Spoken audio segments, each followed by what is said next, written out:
నమస్కారం మా తెలంగాణ న్యూస్ కి స్వాగతం. హెడ్లైన్స్ చూద్దాం.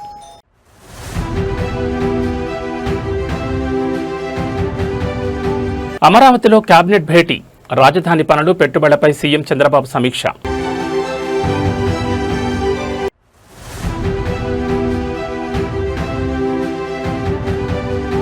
పాలనలో ఏఐ విప్లవం, సంక్షేమ పథకాల పర్యవేక్షణకు కృత్రిమ మేధ వినియోగం.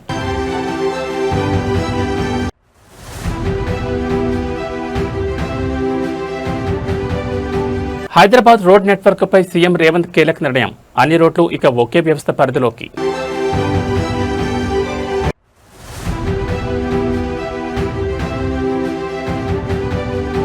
త్యాగాల పునాదులపై తెలంగాణ ఉద్యమం, జయశంకర్ సార్ మార్గదర్శనంపై ప్రత్యేక విశ్లేషణ. ఇక డీటెయిల్స్ చూస్తే, అమరావతి సచివాలయంలో ముఖ్యమంత్రి నారా చంద్రబాబు నాయుడు అధ్యక్షతన రాష్ట్ర మంత్రివర్గ సమావేశం ప్రారంభమైంది. ఈ కీలక భేటీకి రాష్ట్ర ఉప ముఖ్యమంత్రితో పాటు కేబినెట్ మంత్రులు, వివిధ శాఖల ముఖ్య కార్యదర్శులు మరియు ఉన్నతాధికారులు హాజరయ్యారు. ఈ సమావేశంలో రాష్ట్రంలో అమలు జరుగుతున్న పలు సంక్షేమ పథకాలు, కొత్త పరిశ్రమల కేటాయింపులు మరియు రాజధాని అమరావతి నిర్మాణ పనుల వేగవంతంపై ముఖ్యమంత్రి చంద్రబాబు ప్రధానంగా చర్చించనున్నారు. వివిధ శాఖల పరిధిలోని కీలక ప్రతిపాదనలకు కేబినెట్ ఈరోజు ఆమోదముద్ర వేయనుంది. ముఖ్యంగా రాష్ట్రంలో పెట్టుబడులు, నిరుద్యోగ నివారణకు సంబంధించిన నూతన విధానాలపై కూడా చర్చ జరగనున్నట్లు సమాచారం. రాష్ట్రంలో నీటిపారుదల ప్రాజెక్టుల పురోగతి, వర్షాకాలంలో తలెత్తే పరిస్థితులు, రైతులకు విత్తనాలు, ఎరువుల సరఫరా అంశాలపై సీఎం ఆయా శాఖల అధికారులతో సమీక్షించనున్నారు. పాలనాపరమైన కీలక మార్పులతో పాటు రాష్ట్ర ఆర్థిక స్థితిగతులపై కూడా ఈ భేటీలో చర్చించనున్నారు. సమావేశం ముగిసిన అనంతరం కేబినెట్ నిర్ణయాలను ప్రభుత్వం అధికారికంగా వెల్లడించనుంది.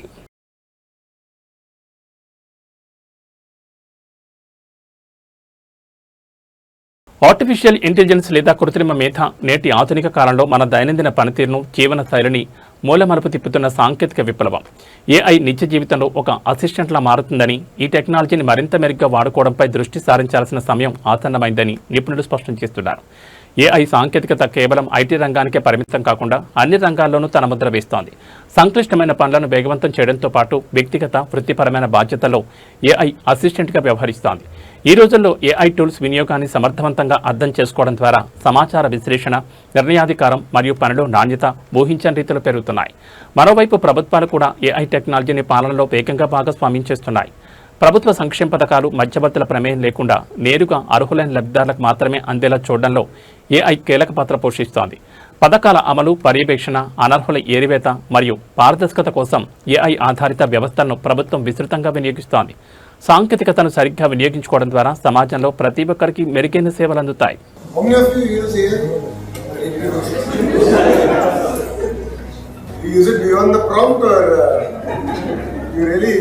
You really harnessed the value of AI. So I've started using AI as my assistant. So it goes through my calendar, prepares summaries, preparatory documents, gives me a week summary of where I spend how much time. So AI is here. AI is going to change the way we're going to work. No second thoughts about it. The question is, are we willing to embrace it, or are we going to resist it? I think this is what we have to. And every industrial revolution has created more jobs than it has always replaced. That's been the case historically. In multiple industrial revolutions, India has resisted change. That is when we lost opportunities. But Industrial Revolution 3, which is the IT revolution, we embraced. So all of you have a job. Similarly, I believe AI is going to be here. AI is going to change the way we want to work.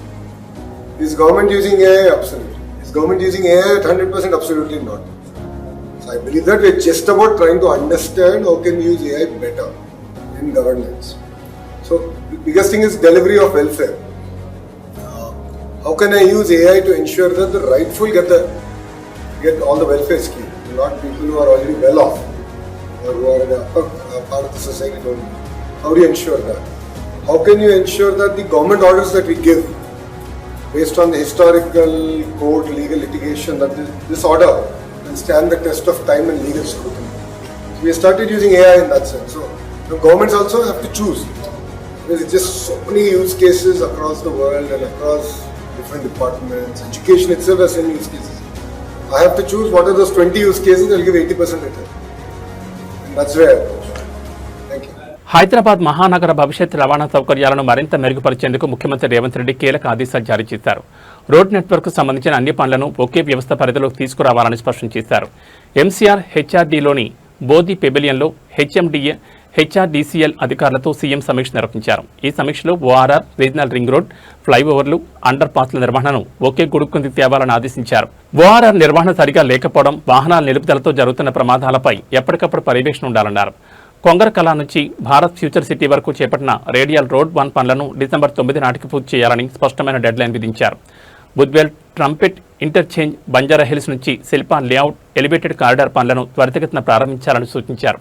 రోడ్ల విస్తరణకు అవసరమైన భూసేకరణ, land పోలింగ్లో మధ్యవర్తుల జోక్యం అస్సలుండకూడదని, TDR జారీ కోసం ప్రత్యేక committee వేయాలని స్పష్టం చేశారు. రోడ్ల నాణ్యత, ఇరువైపుల పచ్చదనం విషయంలో రాజీ పడొద్దని హెచ్చరించారు. గ్రేటర్ హైదరాబాద్ రోడ్ల నెట్వర్క్ రూపురేఖలు మార్చేలా ప్రభుత్వం వేగంగా అడుగులు వేస్తోంది.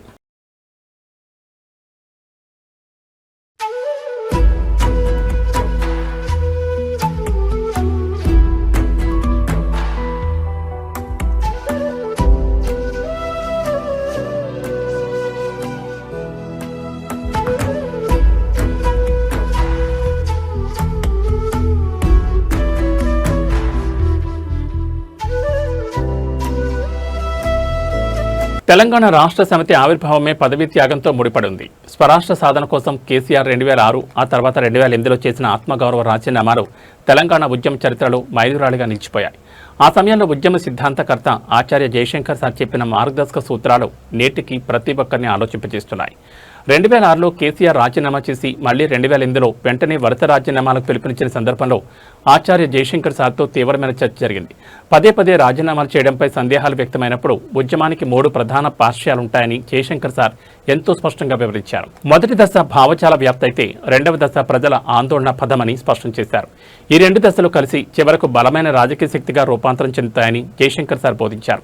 కేవలం హక్కుల కోసం యాచించే స్థాయి నుంచి శాసించే స్థాయికి ఎదిగి కేంద్రంలో ఉన్న ఢిల్లీ పీఠం మెడలు వంచి తెలంగాణ రాష్ట్రాన్ని సాధించుకోవడమే తుది లక్ష్యమని ఆ మహనీయుడు మార్గదర్శనం చేశారు.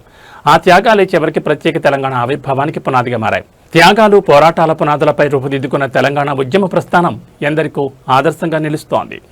ఉప ఎన్నికలకు కేసీఆర్ గారు ఒకసారి కాదు, ఎన్నిసార్లు ఉప ఎన్నికలు వచ్చినాయంటే, ఆ రోజుల్లో ఎన్నిసార్లు రాజీనామా చేసిందంటే తెలంగాణ రాష్ట్ర సమితి అనే పార్టీ పెట్టిన తర్వాత కేసీఆర్ గారు, మీకు తెలుసు, తెలంగాణ రాష్ట్ర సమితి అనే పార్టీ పుట్టడమే పదవీ త్యాగంతో పుట్టింది. డిప్యూటీ స్పీకర్ పదవికి, శాసనసభ్యత్వానికి రాజీనామా చేసి ఉప ఎన్నికను అనివార్యం చేసి ఉప ఎన్నికను ఆహ్వానించి అందులోంచి ప్రజాశక్తిని దేశం మొత్తానికి చూపెట్టింది కేసీఆర్ గారి నాయకత్వం. కానీ రాజీనామాలు రిపీటెడ్గా అవుతూ ఉన్నాయి. 2006లో, 2008లో అయినప్పుడు నేను అడిగిన సార్ని, సార్ రెండోసారి ముఖ్యంగా 2008లో రాజీనామా చేసినప్పుడు కేసీఆర్ గారు, నేను జయశంకర్ సార్తో కొద్దిసేపు వాదం పెట్టుకున్నా. మళ్ళీ ఎందుకు రాజీనామా చేయాలి సార్, మొన్ననే చేస్తాం కదా 2006లో, సార్ ఎందుకు చేయాలి కేసీఆర్ సారు అన్న. అంటే ఆయన గొప్ప మాట అన్నాడు, గుర్తుపెట్టుకో రాము, ఉద్యమానికి 3 పార్శ్వాలు ఉంటాయి. మొదటి పార్శ్వం సెన్సిటైజేషన్, భావజాల వ్యాప్తి. అది నిరంతరం జరుగుతూ ఉండాలి. భావజాల వ్యాప్తి అంటే తెలంగాణకు జరుగుతున్న అన్యాయం పట్ల చర్చ జరుగుతూ ఉండాలి. రెండవ దశ, రెండవ పార్శ్వం యాజిటేషన్, ఆందోళనాపథం. ఎప్పుడు సందర్భం వస్తే ఎప్పుడైనా, ఇప్పుడు ఉదాహరణ కిందాక పెద్దలు చెప్పినట్టు నిరంజన్ రెడ్డి గారు, నాగార్జున సాగర్ ఎడమ కాలువ మీదనేమో లిఫ్టులు మన రైతులు మెయింటైన్ చేయాలి, కుడి కాలువ మీద మాత్రం ప్రభుత్వం మెయింటైన్ చేయాల్సి వస్తుంది అన్నప్పుడు కోదాడ నుంచి హాలియా దాకా ఆ రోజు కేసీఆర్ గారు పాదయాత్ర చేయడం జరిగింది. సో అట్లా ఆందోళన పదంలో ప్రయాణం చేయడం. ఆర్డీఎస్లో అన్యాయం జరుగుతున్నది, మనకు నీళ్లు రావడం లేదన్నప్పుడు నడిగడ్డలో ఆ రోజు జోగులాంబ నుంచి కింద గద్వాల దాకా కేసీఆర్ గారు పాదయాత్ర చేసినారు. 2001-2 నేను చెప్పేది. అట్లా ఆందోళన పదంలో పోవాల్సి వచ్చినప్పుడు పోవాలి. మూడవది democratization, sensitization, agitation, democratization. Democratization అంటే ఏంటి? ఈ ఆందోళనని, ఈ భావజాల వ్యాప్తిని అల్టిమేట్గా ఒక రాజకీయ శక్తిగా మలిచి, ఓట్ల రూపంలో మలిచి, సీట్ల రూపంలో మలిచి, ఆ సీట్ల ద్వారా యాచించి కాదు శాసించి ఢిల్లీ మెడలు వంచి తెలంగాణ తెచ్చుకోవాలి.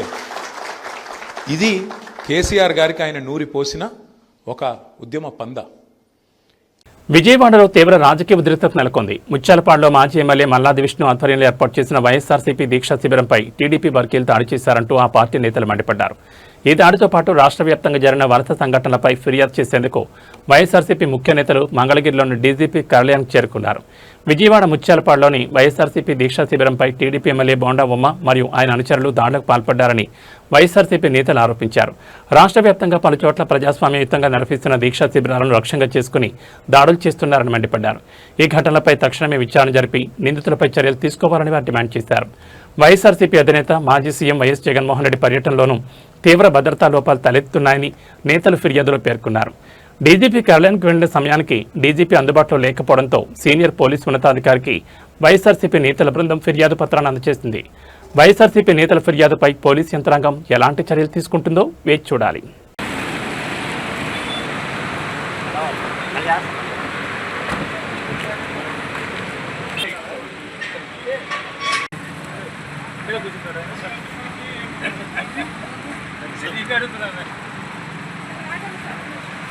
ఏంటమ్మా ఏమాగాలి?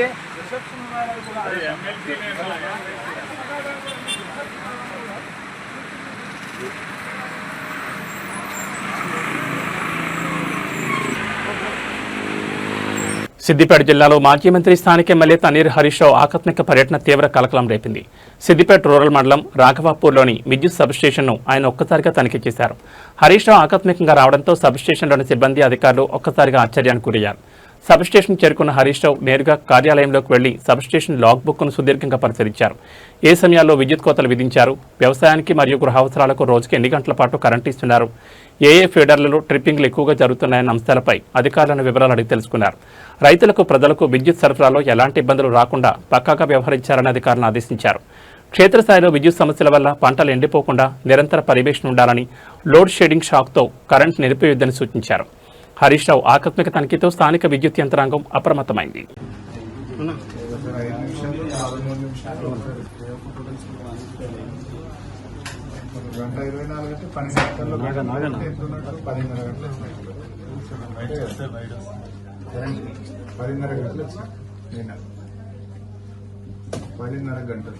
మంగళవారం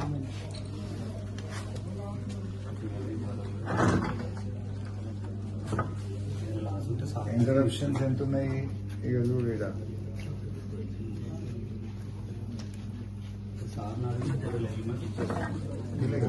10:30 గంటలు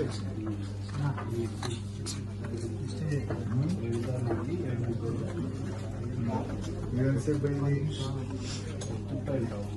ఎంతసేపు పోయింది? 45 నిమిషాలు.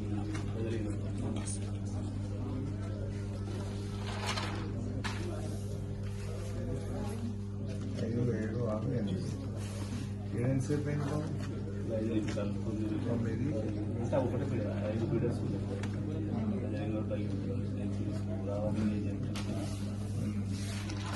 మొత్తానికి 12 గంటలు ఇస్తున్నామని చెప్తున్నారు. పోతే మధ్యలో ఇంకో గంటన్నర పోతున్నది. పోతే 10 గంటలు, 24 గంటల కరెంటు కాస్త 10 గంటలకు వచ్చింది. ఇంకా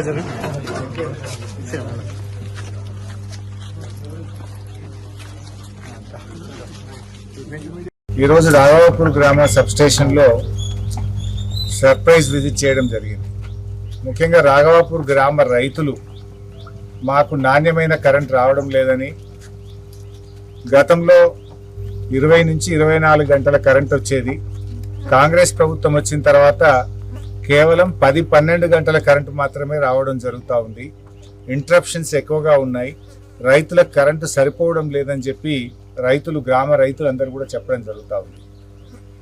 సబ్స్టేషన్కి వచ్చి లాగ్ బుక్ వెరిఫై చేస్తే నిన్న బుధవారం రోజు 10 గంటల 30 నిమిషాలు మాత్రమే కరెంటు, 3 ఫేజ్ కరెంటు రైతాంగానికి సరఫరా అయింది. అంటే నిన్న రాఘవాపూర్ సబ్స్టేషన్ పరిధి రైతులకు 10 గంటల 30 నిమిషాలు మాత్రమే కరెంటు వచ్చింది. ఇవాళ రేవంత్ రెడ్డి ప్రభుత్వం చెప్తున్నదేమో 24 గంటల కరెంటు ఇస్తున్నామని, కానీ రైతులకు నిన్న బుధవారం రోజు ఎంతసేపు కరెంటు వచ్చింది అంటే 10:30 గంటల కరెంటు మాత్రమే వచ్చింది. ఒకవైపు కాళేశ్వరం ప్రాజెక్టుతో మా మల్లన్న సాగర్ నింపక, మా రంగనాయక్ సాగర్ నింపకపోవడం వల్ల రాఘవాపురం పెద్ద చెరువుకు ఇవాళ నీళ్లు రాలేదు. నీళ్లు నింపగలిగే అవకాశం ఉండి కూడా ఈ ప్రభుత్వం ఉద్దేశపూర్వకంగా నిర్లక్ష్యం చేసి అటు మల్లన్న సాగర్ నింపక, ఇటు రంగనాయక్ సాగర్ నింపక, కాలువల ద్వారా నీళ్లు విడవక, చెరువులు నింపక, అటు నీళ్లు లేకుండా ప్రభుత్వం ఇబ్బంది చేసింది. సో భూగర్భ జలాల మీదనైనా పంటలు పండించుకుందామన్న రైతులకు ఇవాళ కరెంటు సరఫరా కూడా సరిగా రావడం లేదు. మోటార్లు కాలుతా ఉన్నాయి, ట్రాన్స్ఫార్మర్లు కాలుతా ఉన్నాయి. ఆ ఇచ్చే 3 ఫేజ్ కరెంటు కూడా బాయిల కాడ ఇవాళ పగటి పూటకే పరిమితం చేసినారు. గతంలో సాయంత్రం పూట ఇచ్చినప్పుడు ఎండ ఉండదు కనుక నీళ్లు బాగా పారుతాయి, జారుతాయి, కింది దాకా నీళ్లు జారుతాయి. ఉదయం పూట ఎర్లీ మార్నింగ్ 3:30కి ఇస్తే కూడా ఇంతకు ముందు నీళ్లు బాగా కింది పొలాలకు కూడా జారేటువంటి అవకాశం ఉండేది. కానీ ఇప్పుడు ఎండ వచ్చినాకనే కరెంట్ ఇస్తున్నారు, ఎండబోక ముందే కరెంటు తీసేస్తున్నారు. అంటే పగటి పూట మాత్రమే రైతులకు కరెంటు సరఫరా చేస్తున్నారు. ఒకప్పుడు 24 గంటల కరెంటు ఉండే కేసీఆర్ గారు ఉన్నప్పుడు, కానీ ఇలా కాంగ్రెస్ ప్రభుత్వం వచ్చినాక అది 10 గంటలకు పరిమితం అయిపోతావు. అంటే వెనకట రేవంత్ రెడ్డి గారు రైతులకు 3 గంటల కరెంటే చాలు, 24 గంటల కరెంట్ ఎందుకు, కేసీఆర్ 24 గంటలు అనవసరంగా ఇస్తున్నాడు అని ఆ రోజు ప్రతిపక్షంలో ఉన్నప్పుడు విమర్శించిండు. ఇవాళ ఆ మాట నిజం చేస్తా ఉన్నాడు. ఇలా నీకు ఏ రైతులను రాసిచ్చిందా 24 గంటలు వద్దని? ఏ రైతులన్నా మాకు కరెంట్ ఎక్కువైందని నీకు రాసిచ్చిందా? ఇలా సబ్స్టేషన్ల ముందు ధర్నాలు చేస్తున్నారు. మాకు నాణ్యమైన కరెంటు కావాలి, 24 గంటల కరెంటు కావాలని ఇవాళ రాష్ట్రం యొక్క రైతాంగం అంతా కూడా కోరుతా ఉన్నారు. ఇవాళ సిద్దిపేట రూరల్ మండల్ రాఘవాపూర్ సబ్స్టేషన్ లో నిన్న 10:30 గంటలు మాత్రమే సరఫరా అయింది. మరి ఇలా విద్యుత్ శాఖ మంత్రి గారు భట్టి గారు కానీ రాష్ట్ర ముఖ్యమంత్రి రేవంత్ రెడ్డి గారిని మేము అడుగుతా ఉన్నాం, మీరు 24 గంటల కరెంటుకు మంగళం పాడినరా? రైతుకు 24 గంటల ఉచిత కరెంటు ఉత్తదేనా? మీరు ఆనాడు కేసీఆర్ గారు ఇచ్చిన 24 గంటల కరెంటును ఎందుకు బంద్ చేస్తున్నారు? ఇలా లాగ్ బుక్ చూస్తే లాగ్ బుక్ రికార్డు ప్రకారమే 10:30 గంటల కరెంట్ వచ్చింది. అంటే ఇలా కేసీఆర్ గారు మంచి కరెంట్ ఇచ్చిండ్రు, మీరు ఇవ్వదలుచుకోలేదా? ఎందుకు రైతుల మీద పగబడుతున్నారు? ఎందుకు రైతుల పట్ల మీకు ఈ కక్ష? ఎందుకు 10:30 గంటల కరెంటు మాత్రమే సరఫరా అవుతుంది అని మేము అడుగుతా ఉన్నాం. పార్వతీపురం మన్యం జిల్లాలో విద్యాశాఖ అధికారుల నిర్లక్ష్యం, ఉపాధ్యాయుల తీరుపై ప్రజలు తీవ్ర ఆగ్రహం వ్యక్తం చేస్తున్నారు. కుంతేసులోని ఎంపీపీ ప్రాథమిక మోడల్ పాఠశాలకు విద్యార్థులు వారి తల్లిదండ్రులు కలిసి తాళం వేసి ఆందోళన దిగడం స్థానికంగా తీవ్ర కలకలం రేపింది. పాఠశాలలో విధులు నిర్వర్తించాల్సిన ఉపాధ్యాయులు సక్రమంగా బడికి హాజరు కావడం లేదని విద్యార్థుల తల్లిదండ్రులు ఆరోపిస్తున్నారు. కొందరు ఉపాధ్యాయులు ఏకంగా మద్యం తాగి పాఠశాలకు వస్తూ విద్యార్థుల భవిష్యత్తుతో చెలగాటమాడుతున్నారని తీవ్రస్థాయిలో మండిపడ్డారు. పవిత్రమైన దేవాలయం లాంటి బడిలో ఇలాంటి బాధ్యతారాహిత్య ప్రవర్తనపై గ్రామానికి చెందిన తల్లిదండ్రులు ఆగ్రహం వ్యక్తం చేశారు. సక్రమంగా రాని మద్యం తాగి వస్తున్న ఉపాధ్యాయులపై వెంటనే ఉన్నతాధికారులు సమగ్ర విచారణ జరిపి కఠిన చర్యలు తీసుకోవాలని డిమాండ్ చేశారు. బాధ్యతారాహిత్యంగా వ్యవహరిస్తున్న వారిని తప్పించి పాఠశాలకు కొత్త ఉపాధ్యాయులను నియమించే వరకు పాఠశాల తాళాలు తీసేది లేదని భీష్మించి కూర్చున్నారు. గిరిజన ప్రాంతాల్లోని పాఠశాలలో విద్యా ప్రమాణాలు మెరుగుపరచాలని, ఈ ఘటనపై విద్యాశాఖ ఉన్నతాధికారులు తక్షణమే స్పందించాలని గ్రామస్తులు కోరుతున్నారు.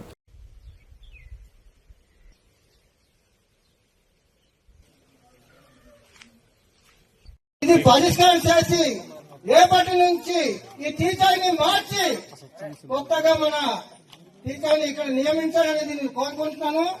ఇది మాత్రం నిజంగా చెప్తున్నాము. ఈ దీనితో ఇది ప్రారంభం మాత్రమే, ముగింపు ఎప్పుడు కూడా కాదు. ఇది ప్రారంభిస్తున్నాము, శేషం వరకు ముగించిన వరకు కూడా మా కొంత గ్రామం నుంచి పోరాడి మా పిల్లల భవిష్యత్తు కోసం మేము ఎంతైనా త్యాగం చేస్తామనేది సభాముఖంగా కూడా మిమ్మల్ని కోరుతున్నాము.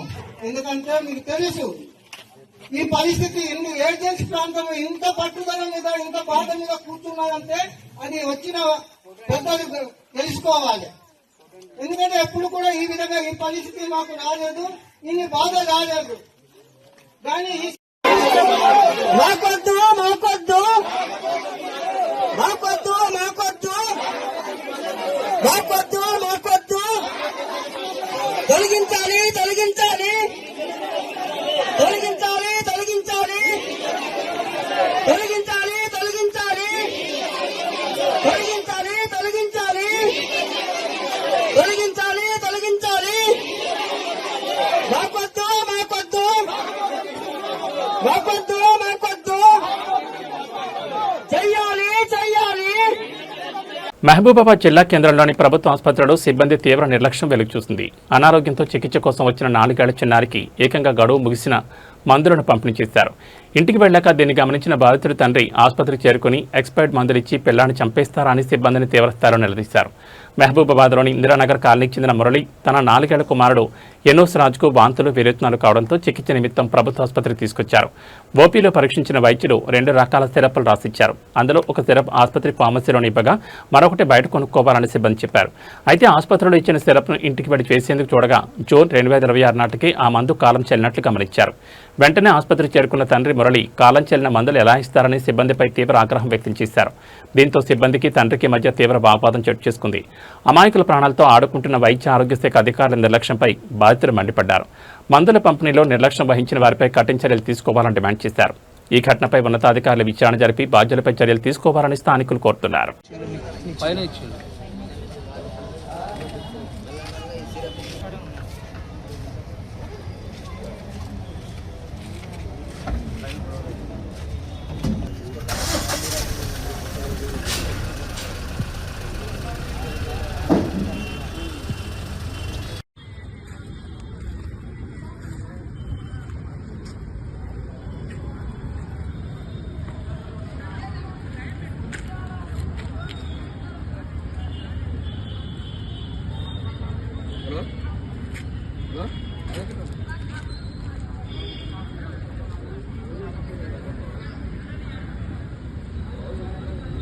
గుజరాత్ రాష్ట్రంలో ఒక అత్యంత అరుదైన అబ్బురపరిచే వింత ఘటన వెలుగు చూస్తుంది.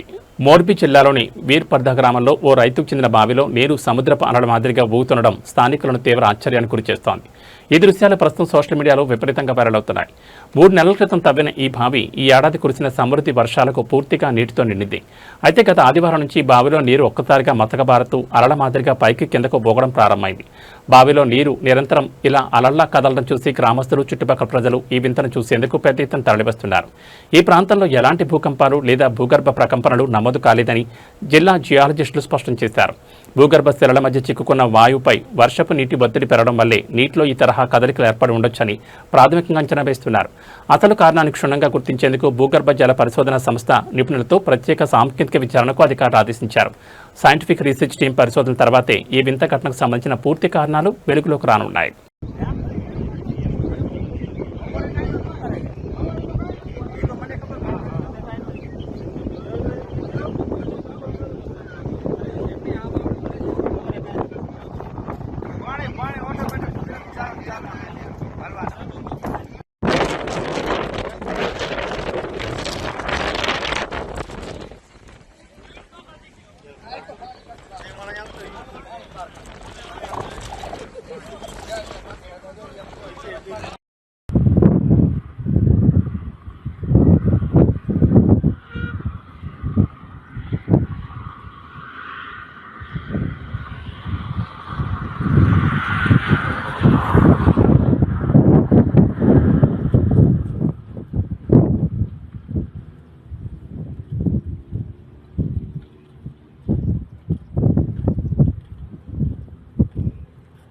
తాండూరులోని ప్రధాన నగల దుకాణానికి కస్టమర్ల ముసుగులో 5 వ్యక్తులు వచ్చారు. నగలు కొనుగోలు చేసే వారిలా నటిస్తూ షాప్ సిబ్బందిని రకరకాల డిజైన్లు చూపించాలని అడిగారు. సిబ్బందిని నగల మోడల్స్ చూపించడంలో బిజీ చేసి వారి దృష్టి మరల్చారు. ఇదే సమయమని భావించిన దొంగలు కౌంటర్పై ఉన్న 10 గ్రాముల బంగారు కొలుసును ఎవరికీ అనుమానం రాకుండా నొక్కేశారు. తాండూరులోని ప్రధాన నగల దుకాణానికి కస్టమర్ల ముసుగులో 5 వ్యక్తులు వచ్చారు. నగలు కొనుగోలు చేసే వారిలా నటిస్తూ షాప్ సిబ్బందిని డిజైన్లు చూపించాలని ఒత్తిడి తెచ్చారు. సిబ్బందిని నగల మోడల్స్ చూపించడంలో బిజీ చేస్తూ వారి దృష్టంతా మరల్చారు.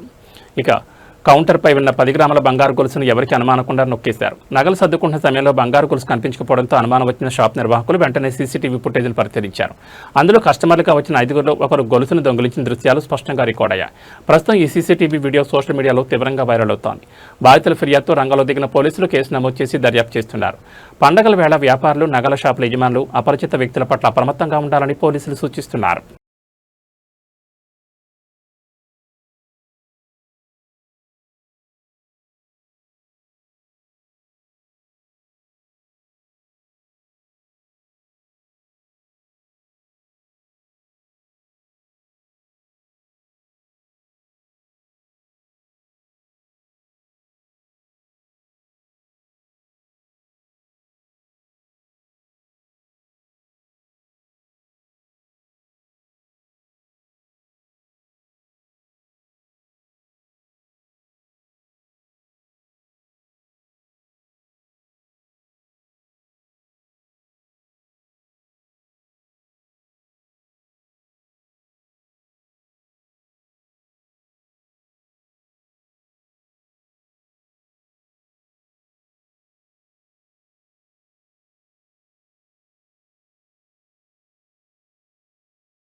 హైదరాబాద్ బులియన్ మార్కెట్లో ఇవాళ బంగారం ధరలు స్వల్పంగా పెరిగాయి. అంతర్జాతీయ మార్కెట్ సంకేతాలకు అనుగుణంగా బులియన్ మార్కెట్లో పసిడి బాట పట్టింది. నేటి ధరల పూర్తి వివరాలు చూస్తే హైదరాబాద్లో 24 క్యారెట్ల 10 గ్రాముల ప్యూర్ గోల్డ్ ₹160 పెరిగి ప్రస్తుతం 1,49,890 వద్ద కొనసాగుతోంది. ఇక ఆభరణాల తయారీకి ఉపయోగించే 22 క్యారెట్ల 10 గ్రాముల బంగారం ధర ₹150 ఎగబాకి 1,37,400 పలుకుతోంది. కొనుగోలుదారులు ఈ మార్పును గమనించాలని వర్తకులు సూచిస్తున్నారు. మరోవైపు వెండి ధరలు స్థిరంగా ముందంజలో ఉన్నాయి. నేడు కిలో వెండి ధర 2,50,000గా నమోదు కాగా తెలుగు రాష్ట్రాల్లోని ప్రధాన నగరాలను బట్టి స్థానిక పన్నులు విక్రయ ప్రాంతాన్ని బట్టి ధరల్లో స్వల్ప వ్యత్యాసాలు ఉండే అవకాశం ఉందని మార్కెట్ నిపుణులు చెబుతున్నారు.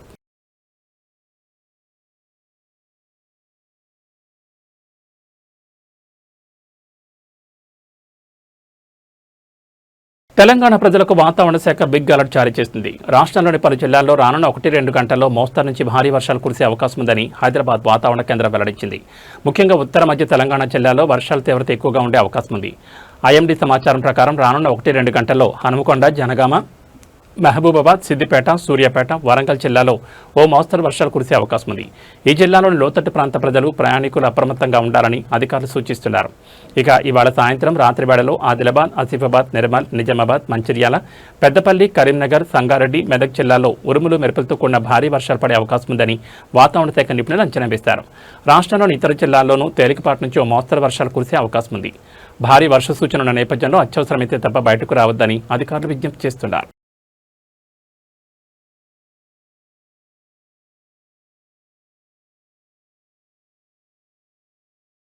ఏబీ బులెటిన్ విశేషాలు. నమస్కారం.